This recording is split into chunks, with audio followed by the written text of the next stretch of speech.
جی welcome back رائمو صاحب، کافی سخت سوالات اٹھائے جا رہے ہیں، آپ کی کیا انڈرسٹینڈنگ ہے؟ دیکھیے رواں ہفتے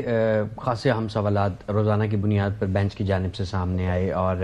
اسپیشلی آج بھی جو بنیادی سوال یہ تھا کہ جو ملٹری کورٹس میں ٹرائل کا ایک طریقہ کار ہوتا ہے، اس حوالے سے بار بار خواجہ حارث سے یہ پوچھا گیا بینچ کے ارکان کی طرف سے کہ یہ بتائیں کہ وہ طریقہ کار کیا ہوتا ہے۔ بالخصوص جو جسٹس مسرت ہلالی نے آج سماعت کے آغاز میں ریمارکس دیے کہ ایک جو آفیسر جو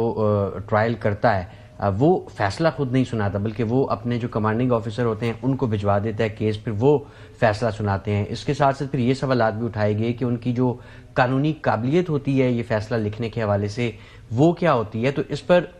خواجہ حارث کی طرف سے یہ بتایا گیا کہ جیک برانچ جو ہے وہ اس سلسلے میں رہنمائی کرتی ہے اور فیصلہ لکھنے میں ہیلپ کرتی ہے، اور مختلف جو ہے وہ ملٹری کورٹس ٹرائل کے حوالے سے سوالات بھی اس دوران سامنے آتے رہے۔ بنیادی طور پہ خواجہ حارث نے کوشش کی کہ عدالت کو مطمئن کر سکیں، لیکن اس ہفتے میں سماعت کے دوران جسٹس نعیم اختر افغان نے ایک موقع پر یہ ریمارکس بھی دے دیے کہ خواجہ صاحب لگتا ہے آپ کی جو تیاری ہے وہ مکمل ہی نہیں ہے۔ آج جسٹس مسرت ہلالی صاحبہ نے بڑے اہم سوالات اٹھائے، اس کے ساتھ ساتھ جسٹس جمال مندوخیل کی جانب سے بھی بہت اہم سوال کیے گئے، جس میں ان کی جانب سے یہ پوچھا گیا بینچ سے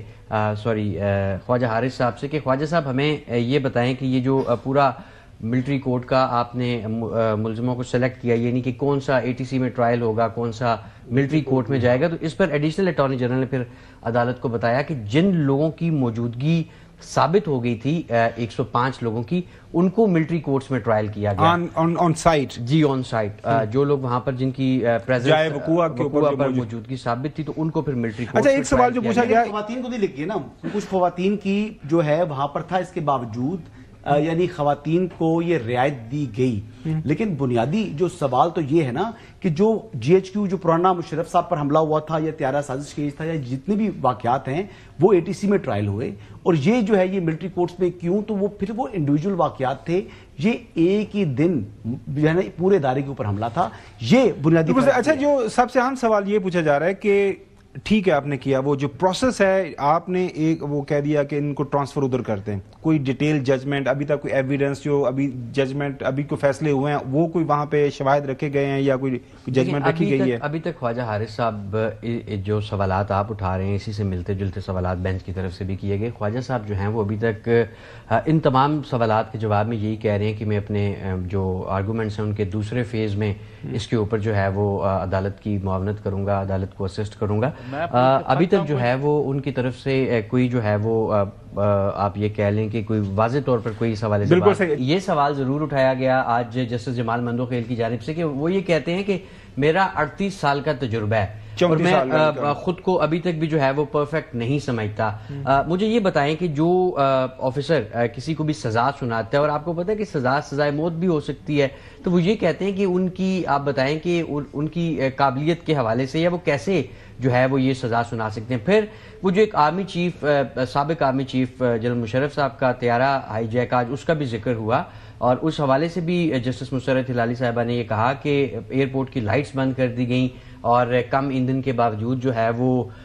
طیارے کو یہاں سے جانے کے لیے کہا گیا۔ یہاں پہ جو ایک آرگومنٹ جو حسن کہہ رہا ہے نا وہ میں اس پہ ضرور آپ سے پوچھنا چاہوں گا، وہ یہ ہے کہ کیا یہ جو ظاہر ہے ایک جی ایچ کیو کا گیٹ ہے وہاں پہ جا کے لوگوں نے پتھراؤ کیا، یہ جو چیز کی ایک نا پریمیسز ہے نا وہاں پہ جا کے یہ ایک کاروائی ہوئی،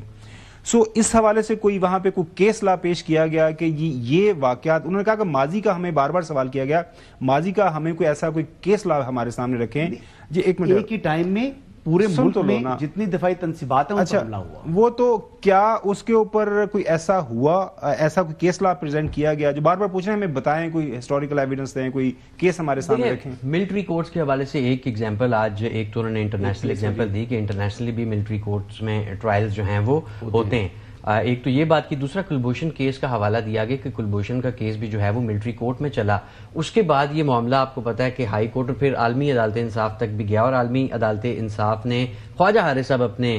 دلائل میں یہ کہتے ہیں کہ عالمی عدالت انصاف نے بھی ملٹری کورٹ کو تسلیم کیا اور اس کا جو ٹرائل تھا اس کو تسلیم کیا۔ تاہم جو بنیادی طور پر سوال جو ججز کے ہیں وہ یہی ہیں کہ ایک تو طریقہ کار کے اوپر اور دوسرا کہ مطلب ایک موقع پر جب یہ کہا گیا، جب ان سے سوال کیا گیا کہ جب آرمی چیف کا طیارہ ہائی جیک کیا گیا تو وہ ٹرائل ملٹری کورٹ میں کیوں نہیں چلا، وہ اے ٹی سی میں ٹرائل چلا. اس پر جسٹس جمال مندوخیل نے کہا کہ آپ کے پاس تو اکثریت ہے، آپ 302 بھی، ہائی جیکنگ بھی، یہ ساری بھی جو ہے وہ آفیشل سیکرٹ ایکٹ میں ڈال دیں. بات یہ ہے کہ جو بھی فیصلہ ہوگا سپریم کورٹ کا وہ سارا آنکھوں پر ہے، اور اگر وہ کہہ دیتی ہے کہ جی ملٹری کورٹس میں ٹرائل نہیں ہو سکتا تو پھر یہ اے ٹی سی میں ری ٹرائل ہوں گے لوگ. بالکل صحیح ناظرین، لیکن جو کلیئر ہو گئے وہ کلیئر ہو گئے، وہ ڈاکٹرین آف آپ کے سامنے رکھی ہیں. ظاہر ہے ابھی یہ کیس چل رہا ہے اور اس کا فیصلہ بھی ہونا ہے. انشاءاللہ آپ سے نیکسٹ جو ہے منڈے کو ملاقات ہوگی. اللہ حافظ.